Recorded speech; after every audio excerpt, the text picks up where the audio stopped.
Good morning, folks.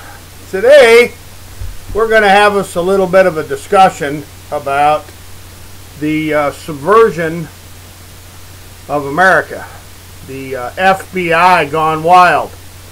And I want to make it very clear, it's not just the FBI, but it's the Department of Justice, just us. The Department of undermining the constitutional principles in a free, well, allegedly free, republic. Donald J. Trump here has been having a lot of problems with the FBI and Robert Mueller and that bunch trying to keep everybody distracted with this dog and pony show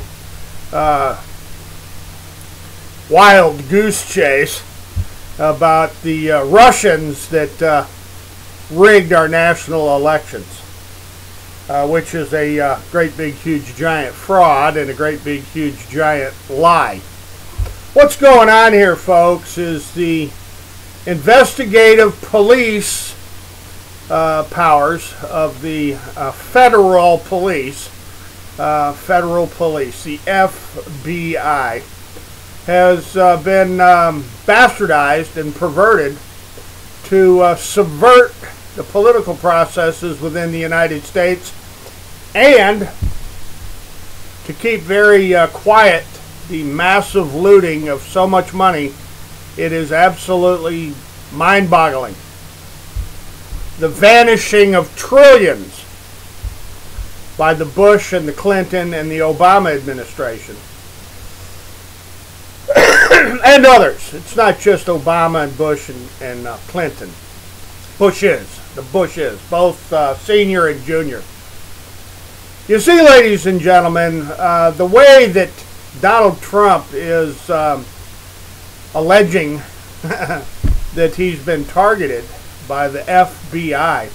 They've done this COINTEL or COINTEL pro subversion of American citizens before, including what was done to me in Houston, Texas, when I was exposing at that time the largest fraud, racketeering, organized crime, swindling, thievery of about $1 trillion in the savings and loans / real estate scheming and scamming that was at the heart, the epicenter of the mortgage frauds and the foreclosure frauds and the financing and marketing frauds of hundreds of thousands, millions actually, of real estate parcels across the United States. Now I know that's a mouthful, but at the bottom of all of the savings and loan mess in Texas and in the southwest of the United States, and from Maine to Florida, down through the Carolinas, down through the Poconos, New York, all across to Alaska and California and Utah and Idaho and Oregon and Hawaii and California, and then on down through Nevada, Arizona, Texas, Missouri, all over the United States, from Alabama to Kenny Bunkport, Maine. Real estate fraud.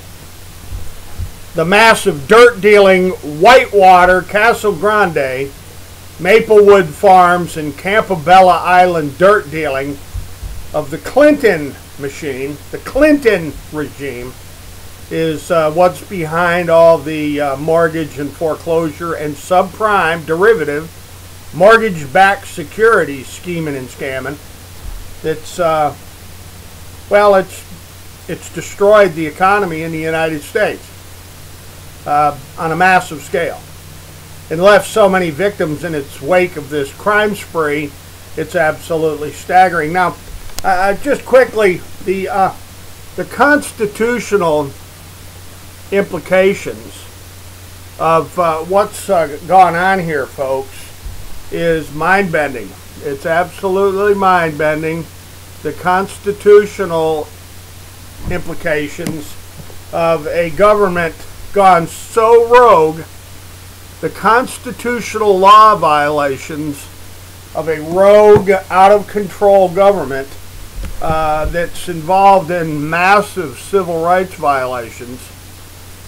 They've taken the civil rights of huge numbers of people and destroyed them. You see, folks, when I was about 20 years old, I'd been through quite a real estate-related crime spree in New York, involving the targeting of my mother and father for their land, 600 acres on Lake George, New York. 600 acres that the environmentalists, the conservationists, the environmentalists had their eyes on with the State of New York Conservation Commission. The Conservation Department of the State of New York they wanted my parents' man-made artificial swampland on the east side of Lake George in northern Queensbury at Warner and Harris Bays. That whole story involving the artificial flooding of Lake George because of a dam that was built at Ticonderoga, New York on the Lachute River is available to be reviewed on the internet. One of the primary titles is The Poisoning of Lake Champlain. Another one of the primary titles in the series is The Poisoning of Lake George. And then The Adirondacks Conspiracy. The more and more and more and more land conspiracies of the state of New York. Moreland conspiracies of the state of New York. In the wake of my father and oldest brother's deaths, after they died, I made an open records request with the state of New York to review the files that they had on my parents. In 1975, Donald Trump, 1975, I traveled to Colony, New York to review those files. They were provided to me by an attorney, and I was given a desk to sit at, and the attorney told me that if I had anything that I needed, just let him know and he'd copy it. And he left, and I just barely began to look at these two big old thick investigation files on my mother and father. And this other fellow in a Oxford button-down shirt, a green Oxford button-down shirt, and green slacks, came in the room and told me I couldn't look at the files. And I told him it was an open records request that had been granted. I told him I didn't just wander in off the street and guess where these investigation files on Clifford and Anita Witham were. And I told him that I was going to continue reviewing them, and I wasn't going to stop. So he left in a huff, momentarily to return with an uniformed, armed, with a badge, conservation ranger, a New York State Police environmental conservation ranger. Conservation rangers have more power than state police troopers. And he starts demanding I give him the files.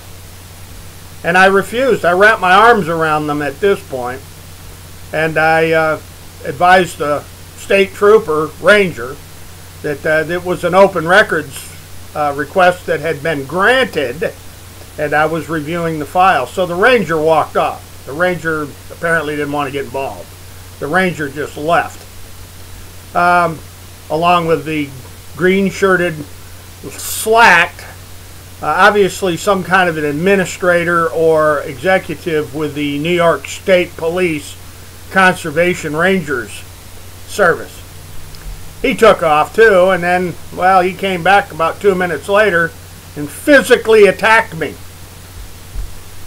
He assaulted me, and he forcibly, very violently ripped the investigation dossiers on my parents out of my arms. slamming me over backwards in the chair and putting his foot in my groin and ripping the files from my arms. Now, Donald J. Trump, that's what I call abusive police force, and a complete violation, a continuing complete violation of the inspection of investigation dossiers that I had a right to under the laws of New York State and the United States to review that had been amassed, this big investigation dossier, the dossiers on my parents. Back in 1975, Donald Trump in Colony, New York, at the headquarters of the New York State Department of Environmental Confiscation, the largest park in the lower 48 states in all of America, the Adirondack fiasco in New York, where they targeted thousands and thousands of private landowners so that the State Department of Environmental Confiscation could take over their land. Policy, practice, and custom, Donald Trump. So do I understand investigation dossiers created by the police state against unaware, unoffending citizens? And the answer is, I'll never forget getting beaten up in Colony, New York. In fact, we're in the United States Supreme Court with the matter right now. We are definitely in the United States Supreme Court about it. And we're also about why it is that U.S. district courts and U.S. law enforcement agencies like the Department of Justice and the FBI, why it is that the courts of the United States engage in subterfuge and fraudulent artifices, fraud. Why the federal courts engage in fraud to defeat civil rights claims and to defeat cases involving the deprivation of constitutional rights, using blatant lies, fabricated and concocted, absolutely prevaricated excuses, sophisticated sophistries to defeat legitimate claims of conspiracy and racketeering involving government law enforcement agencies, like what the FBI does to citizens that blow the whistle on massive crime scenes like the savings and loan scandal there in the center of Iran-Contra and Charlie Wilson's war in Houston, Texas, being run from the Houstonian estates residence of George and Barbara Bush, with the Clintons in tow. You see, Bill and Hillary Clinton and their land scheming and scamming and all that garbage around Mena, Arkansas, and all that funny weapons trafficking from Fort Smith and some of the other military bases in Arkansas, with the, the Arkansas Industrial Development Bank, and using huge amounts of swindled and stolen money to make it possible for Bill Clinton to run a presidential campaign and wind up in the White House. Sort of like the scheming and scamming and weapons trafficking and the Bush-Clinton initiatives of moving money and weapons all over the world to install Hillary Clinton in the White House.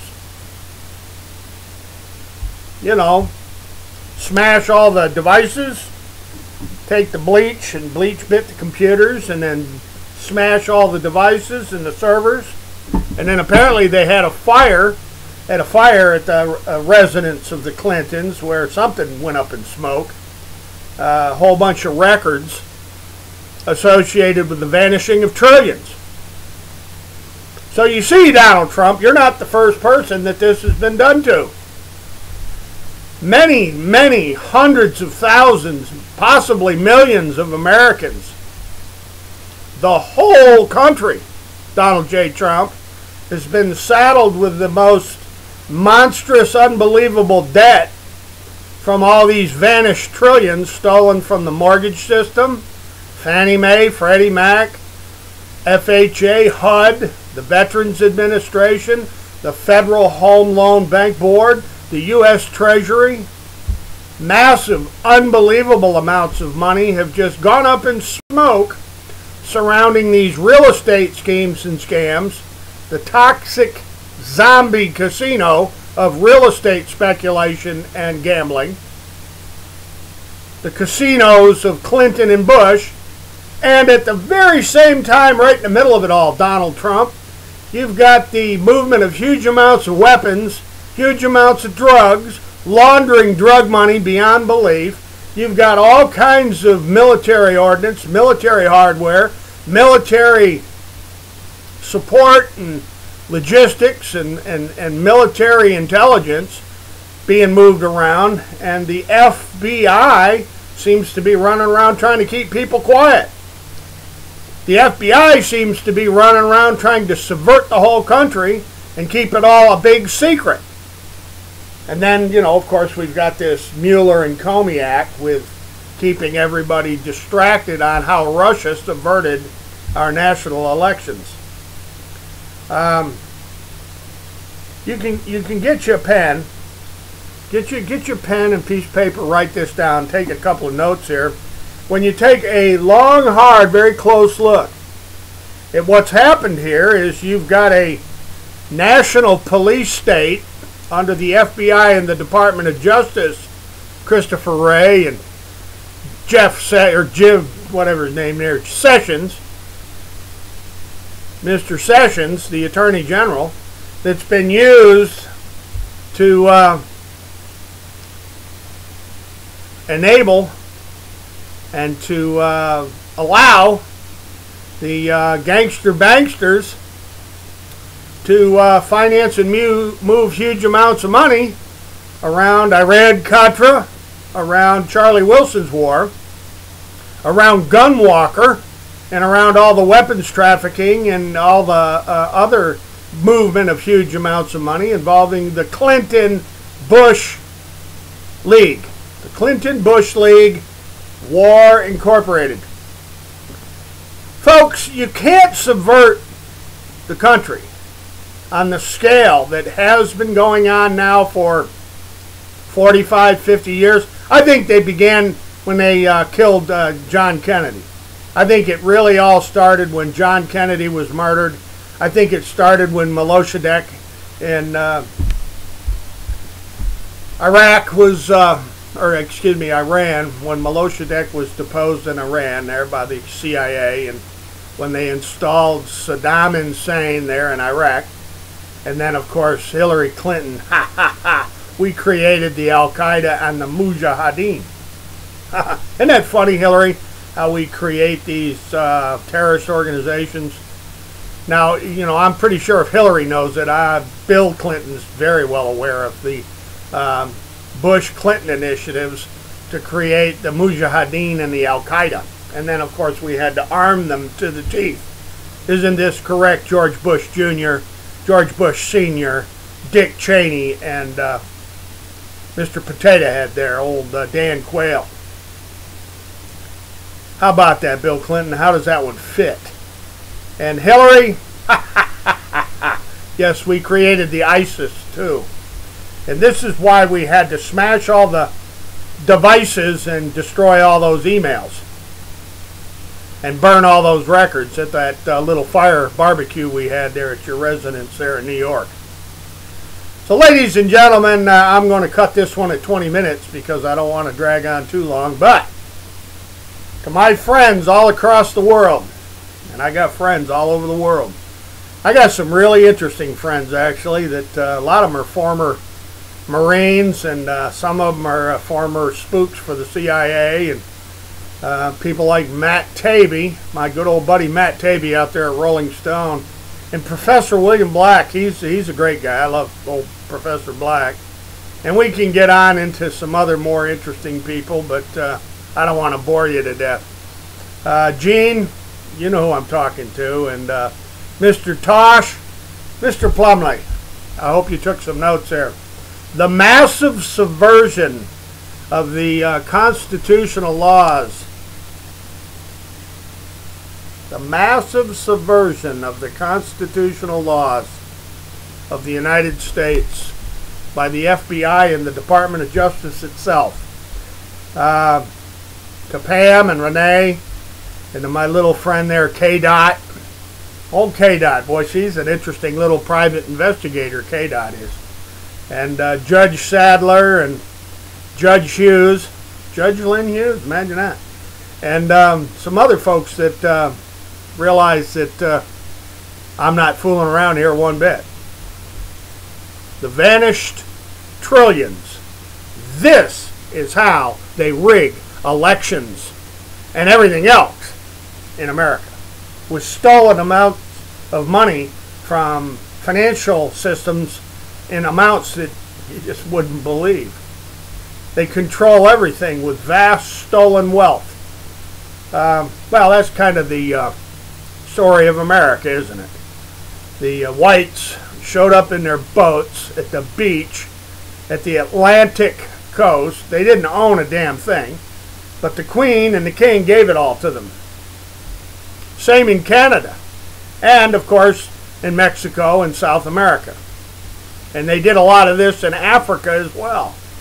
The whites showed up in their boats at the beach. They didn't own anything. They didn't have a deed to anything. The royals, the royals, hang your pinky out there now, because that's a what do they call that? A recessive gene trait of nobility and royalty. There, they hang that pinky out there.